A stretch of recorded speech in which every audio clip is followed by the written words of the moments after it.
It's referendum day, so let's make some predictions about the result in the voice referendum, whether it will succeed, and by how much, and in which states. But before we get started, let me know your predictions about the voice referendum result in the comments below. Now, just as a reminder, for the voice referendum to succeed, it needs a double majority.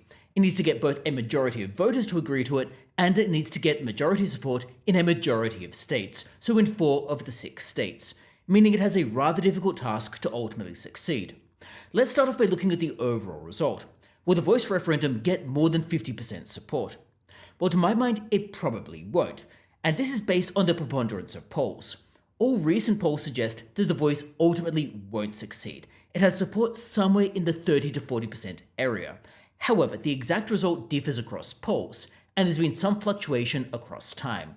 Now, if we look at the latest polling across all of the major poll providers, well, we're looking at support around the 40% level. On average, support is about 42% for the voice, but again, it varies across poll provider.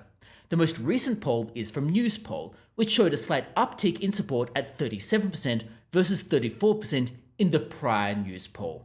But still, it is a long distance away from the 50% that it would need. This suggests that the voice is unlikely to succeed overall, and is likely to fail at that first hurdle. But again, maybe they will pull out a miracle on the day. Now, my personal thought is the voice will probably get around 40 or so percent support, maybe in the low 40s. I suspect it probably won't be in the 30s, it might get a little bit higher than that, but it certainly won't get a majority support. At least that is my prediction based on all of the polls and the trajectory of the polls over time.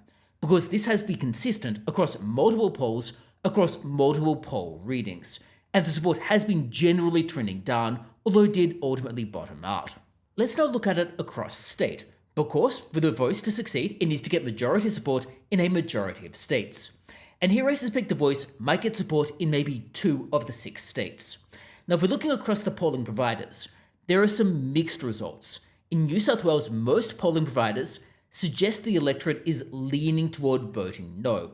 It isn't necessarily for sure, and a lot of that no support is within the margin of error. And oftentimes, there's at least a reasonable don't know size of the electorate. However, New South Wales looks like it is going to be no. If we look at Victoria, we're getting some very mixed results across polls. Some polls suggest the voice will fail, other polls suggest the voice will succeed. Quite a lot of mixed results here, suggesting we don't know exactly what is going to happen in Victoria. However, there is a decent chance it will ultimately succeed because Victoria tends to lean a little bit more progressive. If we look at Queensland, the voice is almost certainly going to fail in Queensland, and fail by a significant margin.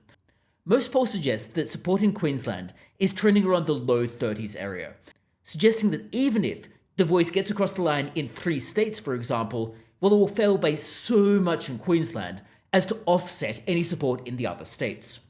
Western Australia is similar. Most polls suggest that Western Australia is leaning heavily against the voice, with support again being somewhere in the 30s, albeit with some variation across the polls. If we look at South Australia, polling there is a little bit patchy. A number of poll providers don't provide results for South Australia, and some of them heavily caveat that result, because the sample size is generally not that large. However, most poll providers, when they're polling South Australia, suggest that it's leaning toward no, suggesting support is somewhere around the 40% area.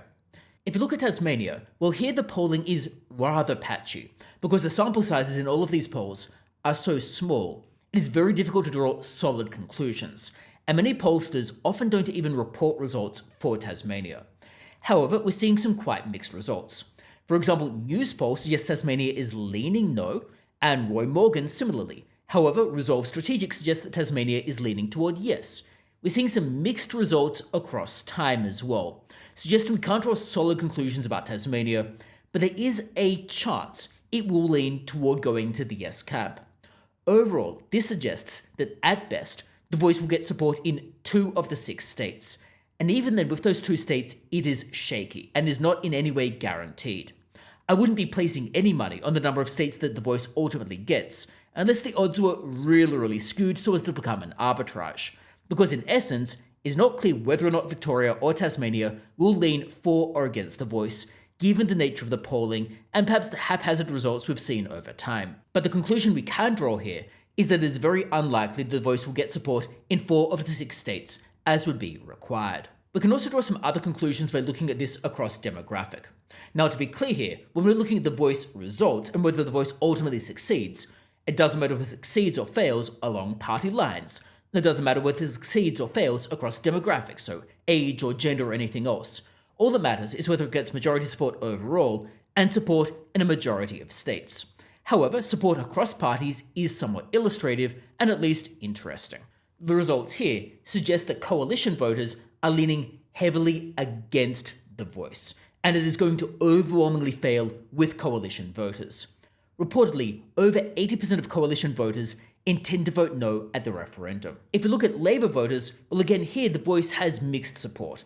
Some pollsters are suggesting that Labour voters are leaning toward yes, however not heavily so, and not so much toward yes as to offset the no support amongst the coalition.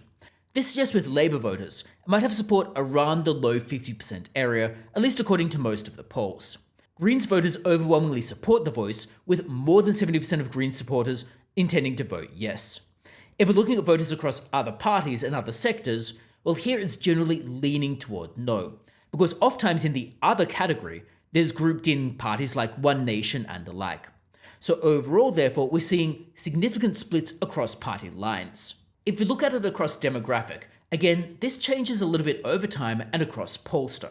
So in the latest news poll, it suggests that older voters are leaning heavily against the voice, with support for the 65 plus age group at 28%. For the younger age group, so people aged between 18 and 34, support is around 52%. But I'll note this has changed quite a bit over time across the news poll as we've tracked this over time. And similarly, it changes quite a bit across pollster. Most pollsters suggest that support in the younger age group is maybe around the 50% area. Whether it's above 50% or just below, that varies a little bit across polls. However, the older the age group gets, the less support the voice has, which is rather telling and rather important because we are getting an older and older age group over time. If we look at it across gender, well, men and women are voting similarly in the referendum, at least according to the polls. It seems the voice has slightly less support across men than it does across women, but again, in many polls, this is relatively similar, suggesting there might not be a major split by gender in voting intentions. If we look at it by education, again, here we've seen some mixed results. It's overwhelmingly been the case that people without tertiary education and people with TAFE or college education intend to vote no. For people with university level education, we've seen some variable results. In the more recent polling, it suggests that people with university education might not vote for the voice, but maybe they will. The latest news poll suggests that people with a university degree are probably going to vote for the voice, at least 51% of them will. However, it isn't very clear cut. It seems to be just a bare majority, and there's a lot of variation across poll. If we're looking at it by region, again here, the further away you are from the inner city, the more likely it is people are to vote no. In regional areas, provincial areas, and outer metropolitan areas, the no vote has significant support, and the yes case has relatively low support, polling around the 30s area. If we're looking at inner metropolitan areas, well here, people are generally voting no, but it isn't clear cut. In the latest news poll, 48% of people intend to vote no, 45% of people intend to vote yes, with 7% of people undecided, suggesting that it's going to be relatively evenly split even in inner city areas, which were at one point the bastion of support for the voice referendum. So where does this leave us? Well, overall, I suspect that the voice will ultimately fail. I don't think it will get majority support overall. I also don't think it would get 4 of the 6 states as it requires. And at best, I think it will get 2 of the 6 states.